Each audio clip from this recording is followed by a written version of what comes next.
Hello, it's Ren Presents time. I'm your host, Ren, and today we conclude the House of Bloodstein, Perlamum, Chapter 25, The Top of the Universe. And we're going to red ball this thing. We're going to also proceed to Chapter 26, Midnight Visitors. And we will be done with the House of Bloodstein, Perlamum, which is the first book in a 2-book series. The next one after this, the House of Bloodstein, Mentralysis. In our last grueling chapter, we had an all-out brawl with the Wunderlucks, the Dead Man, Kay, Inez, Lady Talaran, and Magistrate Kylos, though Kay did most of the work. Most of the Wunderlucks were killed except for Clara, who is in Kai's jail even as we speak. I was gonna kill her off, but I thought, she's kind of fun. I'll let her live. So Clara is the only Wunderluck of the ones that we know of. There's more Wunderlucks down south, but the ones that have been involved in this story are all dead except for Clara. Aiken got turned into a giant, bright pink, taffy-like monster who actually was fairly formidable by the Dead Man with his tanks. And in case you were wondering, the tanks at the back of the Dead Man are full of various chemicals. When he goes into a battle mode, a battle rage, a blue fluid is pumped into his body. And while that's happening, he takes on kind of a bluish, grayish tint and is pretty much indestructible. The only way to damage him is to interrupt the supply of that blue fluid. And then Kay eventually figured out that targeting his tanks at his back was the most efficient way to fight this dude. Very dangerous because of all the caustic gases that come out of his tanks when they're punctured. Deny him that fluid, and even though he's still huge and powerful and scary, he can be fought. He can be defeated, and he was. In my initial drafts, he had a secondary mode, like if he took a lot of damage and the blue fluid was used up, a pink fluid would flow into him and he'd turn pink and then go into kind of an R-rated mode where he would attack anything nearby. It was a little too risque. I don't want to go there. I don't need this kind of trouble. So I got rid of it and I maintained a bit of the pink vestige by turning Aiken into a pink monster. So just a vestige of what was there in Draft 1, which was R-rated and would probably have gotten me in a fair amount of trouble. Dead Man was eventually destroyed. And he was finished off by King. King rescued Sarah and the rest from the flooding dungeon underneath the Cat God pub. And now we have the final 2 chapters. They're not very long, and we will be done with the book. And we'll go over a few things in preparation for the next book, The House of Bloodstein, Mentralysis. So, let's begin, shall we? Chapter 25, The Top of the Universe. With the pieces of Wohella Corman Grand's Perlamum set collected, with Clara Wunderluck safely incarcerated, with Shook gone to oblivion, and Sam mallecked in her bed, they climbed into a ripcar and headed east to Castle Bloodstein to see Lady Chrysania. They made the trip fully armed. Kay's carg rested in its saddle, and his Poltava sat in its vest pocket. Thomasina was clad in her green and brown full-leather armor, including her helmet and her mount calm. King sat on the dash, his feathers rustling in the sip stream. Inez and Lady Talaran went along as well. Talaran's arms were fully healed. They brought with them the pieces and the painting the Wunderlucks had taken from the Bloodstein Gallery. They went across the mountains to the cold and lonely 5-spired bit of masonry and glass that was Castle Bloodstein, sticking up out of the ice like a black finger. They had no idea what they would encounter there. Would they come across a demented, outer league creature, a Rundlefarge, as the professor had called her, waiting to deceive them? Or would they simply find a sick and desperate woman crawling in the dark, needing help? Sarah had a whole list of questions she wished to interrogate Lady Chrysania with. Who are you? How old are you? Why do you have a painting of Queen Gome in your collection?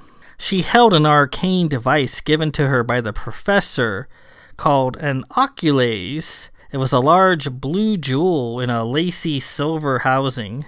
None of them had the gift of stare, the ability to gaze into the mind of another and determine the truth of what was there. The oculaze could do that for them. If Lady Chrysania was obscuring the truth, if she was lying, or harboring an ulterior motive, the oculaze would turn red. Philip landed the rip car and they went in. Sarah made a big show of pulling her Poltava from her duster pocket and checking the magazine several times. Just in case she tries to get nuts on us, she said. They were admitted, led through the castle, and shown into Lady Chrysania's gallery. Sarah drew her Poltava again, the oculaze in her free hand. Okay, she's in here. Be careful, it's dark. Sarah, put your weapon away. I'm certain we won't need it, Kay said. Inside the gallery, the pervasive darkness they were expecting was gone. The blacked-out windows high above were open, admitting daylight. The floors had been cleaned, the table dusted and reset. Sitting at the table was the tiny blank form of Lady Chrysania huddled within her robe. Her arms, missing hands, were placed on the tabletop. Is someone there? She asked through her magulator. It is we, your trustees. We have returned, Kay said. She stood, bent and frail. Oh, well met. I have prayed for your safe return. Is everyone all right? My wife was gravely injured, our friends as well, but we are here, and we have the pieces. She seemed to shrink a bit. She raised her stumps to her face. I am sorry. Your wife, so strong and healthy. She will recover, Kay said. Now then, we have the pieces. With them, you may compel Wilhela Corman Grand to allow you entrance to the Top of the Universe restaurant in Wham. What are you hoping will happen when you arrive there? I am hoping to be cured, of course. To be freed of this curse and living nightmare. You cannot understand what it is like. Sarah checked the oculaze, still blue.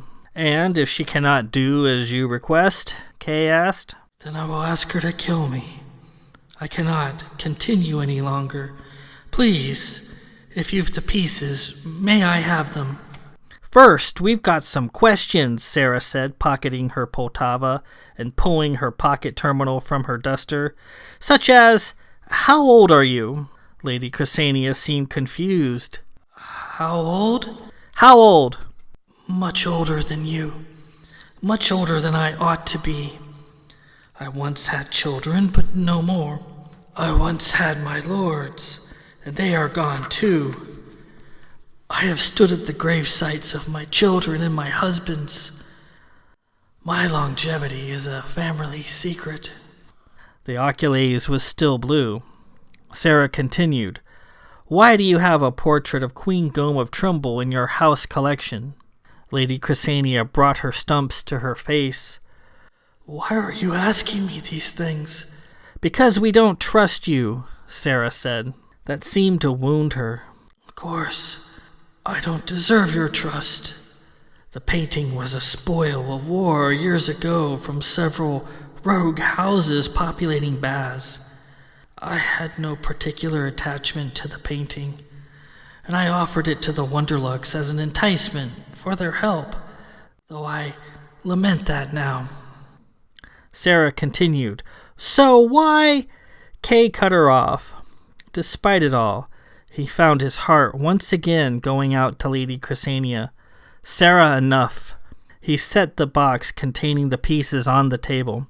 We have your pieces here, Lady Chrysania. However, I am very concerned about the deal you brokered with the House of Wunderluck. Offering them the deed to Castle Bloodstein could have had terrible ramifications across the whole of Vithland and beyond. There could have been strife. There could have been bloodshed. You could have started a war, Sarah added. Lady Chrysania found a chair and seated herself. She seemed weighed down with guilt. The sins of a desperate woman. Sarah was ready to give Chrysania a loud lecture, and Kay stopped her. So then, before we give you the pieces, will you please give us the deed to Castle Bloodstein? We, as your kin and trustees, shall hold it in trust for you. Lady Chrysania nodded. Yes, of course, you've earned it. Let me get it. She got up and shambled across the floor to a bookcase. She felt about and selected a ream of vellum bound loosely in leather. She scooped the papers up, holding them to her chest, pressing it tight with her stumps. It is here, the deed to hold Castle Bloodstein and the lands around it. Do with it as you will. She tried to hold the ream out to give it to Kay. It slipped from her grasp and fell to the floor. The vellum scattered. Slowly she knelt, trying to collect the vellum sheets, pushing them about feebly with her stumps. I'm sorry, Lady Chrysania, let us help you, Kay said. He got down on his hands and knees, as did Sarah and Philip. They organized the sheets and returned them to the leather binding. As they gathered the vellum, Inez got his scanner out and took a few readings of Lady Chrysania. His eyes widened as he read the data. Kay set the deed aside and took the box from the table, placing it into her arms. She lightly explored the wooden surface with her stumps. I've waited so long for these. My friends, you have come this far. Will you come the rest of the way with me? It is close by. Lady Chrysania led them out of the gallery deep into the castle to a frozen courtyard. Kay placed his hands gently around her shoulders to help lead her. Inez whispered in his ear as they walked. It's not medically possible to assist Lady Chrysania. I examined her in detail and I was appalled. Just to mention a few things, she has no sinus, no esophagus, no orbitals for her eyes, no optic nerve, no ear canal, and no essential inner ear workings. No mouth, teeth, tongue, or jaw assembly. Nothing. I have never seen anything like it. It's like everything from the neck up, with the exception of her brain. It's just a solid piece of meat. There is no helping this poor soul, not surgically. We shall see, Kay responded. In the heart of the castle was a stony courtyard. In the center was a pool of solid ice. Lady Chrysania shed her robe, revealing her nude blank body, and the various devices and tubes keeping her alive, hanging from her head like gypsy bells. She shivered. Kay assisted her. In the ice, she said, there is a black rose. I need it.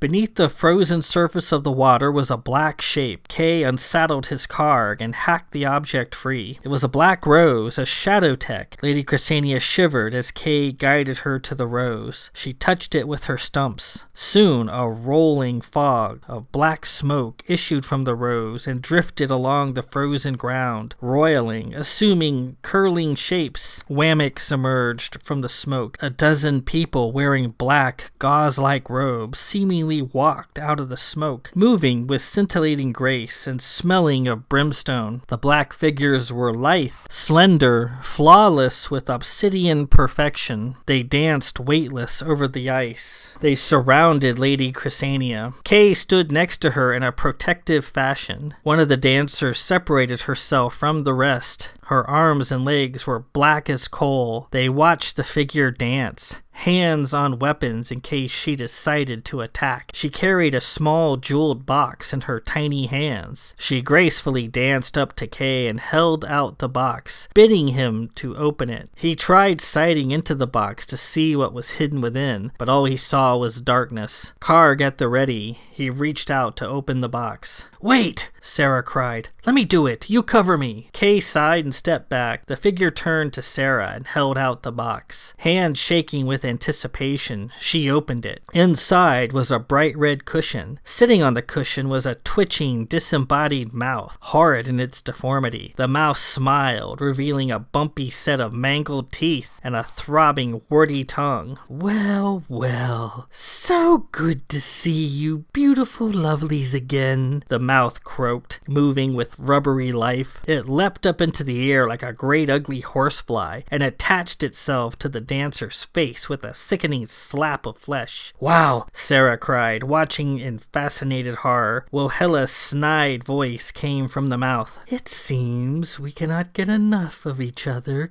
can we? The mouth was overlarge and quite hideous in appearance, marring the dancer's otherwise perfect face. How I've missed the lot of you. You left so abruptly. Kay stepped forward. As trustees for Lady Chrysania of Bloodstein, we have collected your entire set of perlamum pieces, despite your efforts to prevent it. Have you? A girl has to have some fun. Would you deny me that? The dark figure held out its delicate hands. All right, then where are they? Give them to me. Lady Chrysania came forward. She gripped the box to her naked chest. They are here. All of them, hard won.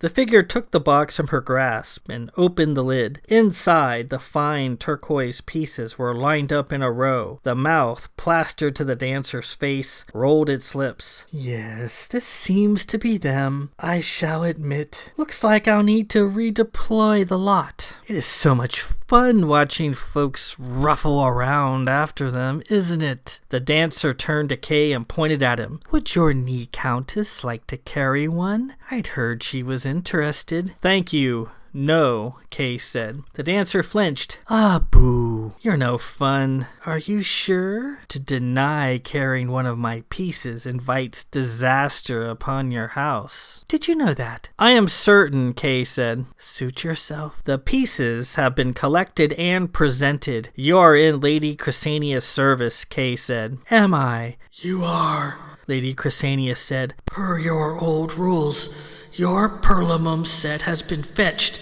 and presented to you, taken by force of arms by goodly trustees in my service. Wilhella's mouth stuck its tongue out. Well then, what do you want? I want freedom from the darkness, freedom to exit my restrictive places and go where I choose, freedom to be free of my past and embrace my future. I see. I offer you a seat at my table at the top of the universe as my special guest. Then I will have it. And what of Rothaba? The mouth of Wilhella asked. There is an invitation at my table for her as well. She had the same chances as I, and she failed. I am sorry for what will become of her. Wilhella's mouth giggled. Very well then, shall we? My table awaits. Lady Chrysania turned to Kay and the rest. I must go with them. This is what we have labeled for. Please pray for me. Do you wish me to come with you as your guardian? Kay asked. No, please, thank you. You have done enough. Now I must do my part. The dancers came around Lady Chrysania and led her away into the darkness spewing from the rows, where they vanished. The dancer bearing Wilhella's mouse stepped back into the darkness.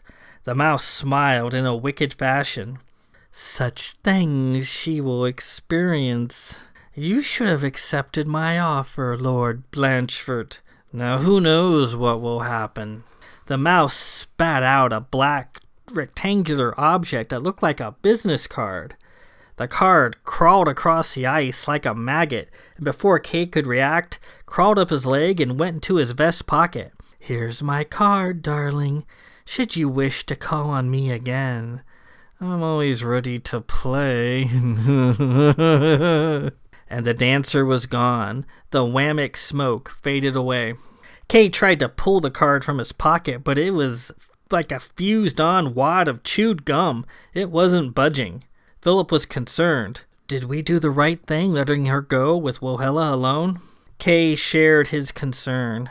He gave up on the card. He'd have the vest destroyed when he returned home. We shall see.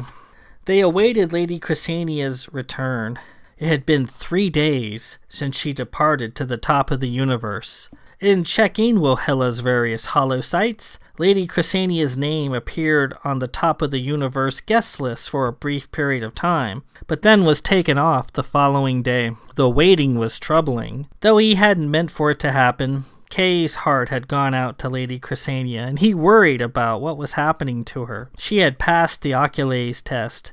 She had been telling the truth and had nothing concealed in her mind. Kay and Sarah even formulated a plan to return to Wham to rescue Lady Chrysania. Thomasina greatly advised against it. In the meantime, they had cleared the area near the machine and sifted through the various items taken from the Valiant. Some had clearly been stolen from various houses. The professor and Andorra went through them one by one and made arrangements to return them to their rightful owners. A number of other items were unknown and entered into the Blanchford treasure cache, including the silver jar that had imprisoned King and the odd finger of Zehuti, which fascinated the professor. He studied it up in his area in Pendar Tower, proclaiming it to be a fine, arcane artifact worthy of intense research. Zehuti was apparently a Zaphan Kabbalist witch doctor who dipped his fingers into the 10 vats of fate, with each finger becoming imbued with arcane properties.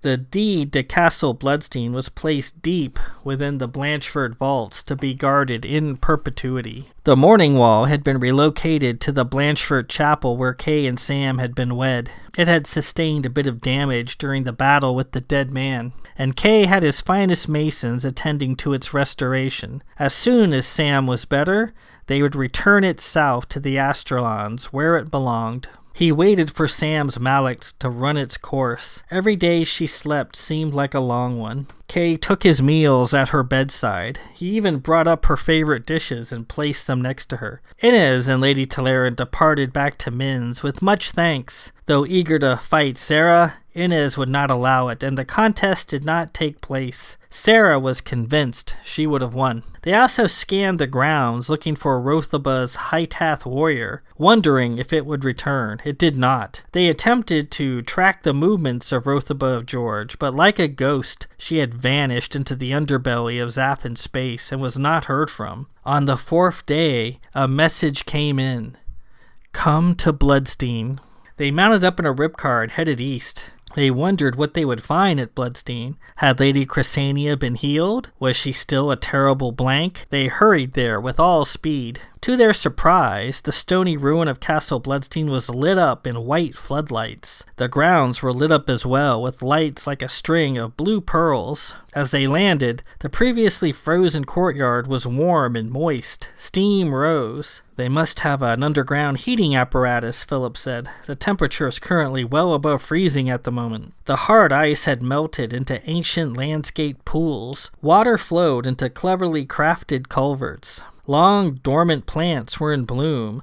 Stone benches locked in ice for years were free. Animals roamed about, hiding as the ripcar landed. The frozen wasteland, starving for life, lived once again. Sitting by the pool was a robed figure. It saw them and stood. "My friends!" came a soft voice. The hood came back, and there, pure and radiant, was a smiling, blonde-headed woman, her skin milky and unblemished, her eyes sparkling, her teeth white as if brand new. She radiated beauty and good health. She breathed in, taking the cold air deep into her lungs and breathing out in a long cloud. "Lord Blanchford, is that you?" she asked in a new voice, full of wonder. Kay smiled. "It's me, my lady. We are here for you." She reached up and touched his face, her hands small and perfect. "How handsome," she said. "To see you at last, to hear your voice, to feel you. I wanted to make this place live again, as here I am reborn, ready to see and hear the world and seek my love." They all came around her, reveling in her newfound health and freedom. "I didn't think Wohella could do it," Sarah said. Lady Chrysania laughed. She took their hands and danced with them in the melting ice, her laughter touching the distant spires. And with that, we conclude Chapter 25, The Top of the Universe. And as promised, we're going to proceed straight away to Chapter 26, Midnight Visitors. This is the last chapter in the book. And then we'll go over a few things and see if you caught certain items that I placed throughout the pages of this book. See how perceptive you are. It'll be fun, like a treasure hunt. Anyways, let's proceed, shall we? Chapter 26, Midnight Visitors. Well after dark, the door to Clara's cell opened. Clara Wunderluck wasn't in her rack. She had been pacing about, wearing the gray clothes and slippers she'd been given. Her red and yellow finery was gone. Her hair was a mess. This wasn't the first time she'd been in jail. She and her brothers had been in the can lots of times, and she knew the routine. She had demanded cigarettes but hadn't gotten any. Not surprising. She demanded bar and legal counsel. They told her a bar would be made available soon. Soon could mean tomorrow, next month, next year, or the day she died. They could keep her locked up forever if they wanted. Her family had dared to dice with the Vith, and the Vith had won. She wondered if Lord Blanchard would come to see her, possibly to gloat. She hoped he would. If he showed, she would turn on her various charms and wiles. Clara knew how to whisper and tickle and seduce men, to put on an innocent face, to steer men in the direction she wanted them to go. If he showed, she was certain she could get into his pants and turn this dire situation around. So far, nothing. One thing she was afraid of. What if the door opened and the Monoma came in? She couldn't beat the Monoma, and she knew it. She was actually quite frightened of her. She chewed her fingernails and made little animals out of the remains of her bland jail dinner. She wanted a cigarette bad. At last, the door opened. A young man entered. He was a handsome fellow with short blonde hair that stuck up in the front. He wore a white collared shirt, a pair of black pants, and a dramatic black cape. Clara wasn't certain who the visitor was. "Is that you, Bistriz?" Clara asked. "Been about time, hasn't it? I've been rotting in this jail." "No," the young man said. "I don't know who that is." "Then who are you?" Clara demanded. The young man seated himself at the small table. "My name is Talderoga." Clara snorted. "I don't know you. Are you a bar or an esquire?" "Wait!" She gazed at his handsome face. "I know you, right? You're the guy who sold the damn Monoma wall to my brother. Is that right?" Talderoga nodded. "That's right." "Are you a treasure hunter?" Talderoga laughed. Clara was hopeful. "So what are you here for?" She thought a moment and turned on the charm. "Are you here to get me out?" She slinked up to him and purred. "Are you here to get me out of this cell, Talderoga? Are we gonna look for treasure together, "I'm not a treasure hunter. I'm actually a hospitaller." Clara was disappointed. "A hospitaller? I don't need a hospitaller. I'm fine. What I need is a bar, or a lawyer, or whatever. I need some money. I want out of this damn cell. If I had some money, I could have bought my way out of here days ago." Talderoga shrugged. "I've read your list of charges. They're quite substantial. You could be looking at a lengthy stay in Hagthorpe Prison." "I don't want to go to Hagthorpe Prison. I want to go home. I want to change my clothes. I want a proper breakfast. I want to bring my brothers back to life." That seemed to get Talderoga's attention. "Your brothers? They're dead, I believe. For now." Talderoga laughed. "For now. Are you intending to bring them back from the dead?" "I am. First, I'm going home, and then I'm claiming what is mine. I'm going to beat the hell out of that blue-haired Blanchford bitch. Then that green and brown one, too. I'll fight every one of them." "What about the knee countess?" Clara let the question go by. "And then I'll get my brothers back, though I'm going to take control of the family. Aiken had his chance, and look what happened. It's my turn now. If he doesn't like it, he can be dead again." Talderoga folded his hands. "So I'm very interested. How are you going to accomplish this arcane feat? You must have something very powerful at your disposal, don't you? As a hospitaller, I'm naturally quite curious." Clara regarded Talderoga. Her eyes narrowed. "What's it to you, huh? Sure, I can do all sorts of things.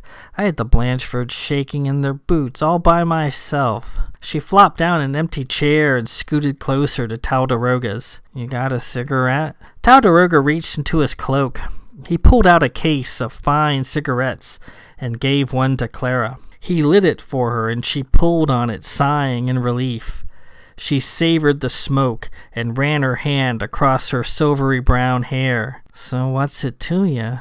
she repeated. "Myself and my employer are eager to learn about such things." "Yeah? Does your employer have money?" She scooted in close to Taldaroga, her mouth near his. I'll tell you how I'm planning on getting my brothers back. You just gotta get me out of here.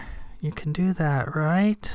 She placed her hand lightly on Daroga's lap and seductively slid the pads of her fingers across his thigh. She let the smoke drift out of her nose. Right? She whispered. Most certainly, he said. He glanced at the remains of Clara's dinner and the little animals she had sculpted out of her food. The animals were moving about on the plate as if alive.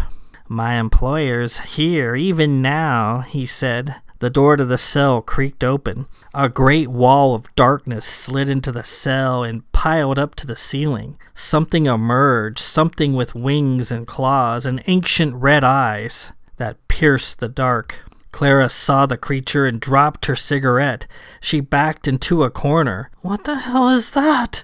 She asked, terrified. Taldaroga smiled. Now, Lady Wunderluck, tell us all about the House of Blanchford. The red-eyed figure approached. Gods! Somebody! She screamed, looking for a way out. Nobody can help you, Daroga said. You might as well talk. One way or the other, you're going to tell us what we wish to know. Blanchford! Lord Cable, help me! Clara Wunderluck wailed for help, and none came. Darkness fell upon her. Night cast its quiet spell at Castle Blanchford. Most, except for a few kitchen staff, were sound asleep. King flitted through the restful halls. He was paying a brief visit to each of the people who had been present during his creation. Kay, Sam, Sarah, and Philip. He wished to take one last look of each of them. Then he would return to the servants' graveyard deep in the grove, enter, and face his destruction. His creator had built in a primordial instinct to end his own existence once his tasks were accomplished. All required tasks seemed to be done. He heard his creator's call, and bravely he would obey and meet his end. But first, he wished to spend a few moments with the people he'd adventured with. Though his creator probably hadn't intended it, he would miss them. Though his creator did not understand it, he had a heart. Silently, he sat at the bedside of Kay and Sam, and of Sarah, dear Sarah. He watched her sleep and lamented his lot. Why did I never speak when you were looking at me? Because I wanted you to listen. He was flowing with energy. The energy he derived for life did not come from a pool of excess Silvertech or from an autopile in a bell tower. Instead, he drew life from those present during his creation. He tapped it from them in tiny quantities. He felt Kay's courage and Sam's strength, Philip's wisdom and Sarah's unbridled enthusiasm. He had so much he would like to teach her, if only. Philip and Thomasina were awake when he arrived in their room. The lights were on. They were hastily packing bags and laughing. King, Philip said, what are you doing here? King perched by the bedpost and said nothing. Hey, don't tell anybody. We're running off to be married.